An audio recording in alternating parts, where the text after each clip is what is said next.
So I'm going to take you through sort of how this works. And the key to the Hough transform is Hough space.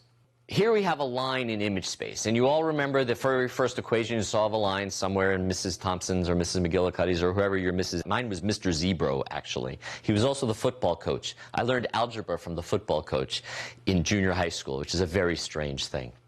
Anyway, so you remember that the equation of line is y equals m0x plus b0. So what we're going to construct is what's called Hough space, and it's really the Hough parameter space. And in lines, in this representation, we have two parameters, m and b.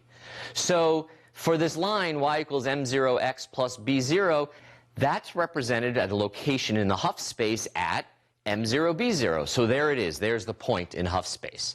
A key idea here is that the line in the image corresponds to a point in Hough space. Okay, you got that? A line in the image corresponds to a point in Hough space. Now we're going to do something a little different. Suppose we only have one point in the image space, and we'll put that point here at x0, y0. Well, what are the equations of the lines that might go through that point? Well, in image space, we know that the line that goes through that point is going to satisfy, for whatever the m and the b are, it's going to satisfy the equation y0 has to equal m x0 plus b. Right? That in order for it to go through the point x0, y0, it has to have an m and b such that this equation holds.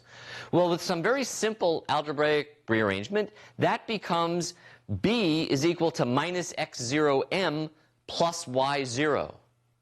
That's the equation of a line in MB space. In fact, it's a line with slope negative x0 and intercept y0. Okay, so the idea here is that a point in image space is a line in Hough space. This is the duality. Well, if we have one point, what happens if we have a second point, x1, y1? Well, that's going to be another line, right? That's going to be a line with b equals minus x1m plus y1. And so now here's the really cool question. What line would be consistent with both points? Well, it has to be the point where these two lines in Hough space intersect, because that's the m and b that's consistent with being on a line that goes through x0, y0, and on a line that goes through m1, b1. And this, ladies and gentlemen, boys and girls, and all you interested parties, this is how we're going to find lines from points. So now we have to reduce this to an algorithm. We'll first do it graphically and then actually show the algorithm. So basically, every point gives me a line in Hough space. So what I do is I create a grid. Here it's of m and b. We're going to change that in a minute, which are made up of a set of bins. And every point votes for a line's worth of bins. So it casts a vote in every bin that it goes through.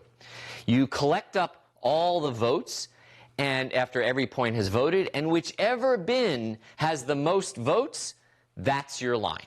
So this basically, we're going to be casting votes into bins and then finding the bins that have sort of a large number of votes, larger than sort of the average noisy area. Before we implement this in real code and real math, we're going to have to rethink our representation of lines just a bit. You might remember that there were some issues with the MB representation of lines. In particular, for example, a vertical line is really painful, right? Because m is equal to infinity, and in 7th or 8th grade or 9th grade or 12th grade algebra, the notion of having an infinite slope is kind of very painful. All right? So what we want to do is we want to use a more robust representation of lines so that we don't have any sort of bad numerical problems. So what we're going to use is a polar representation for lines.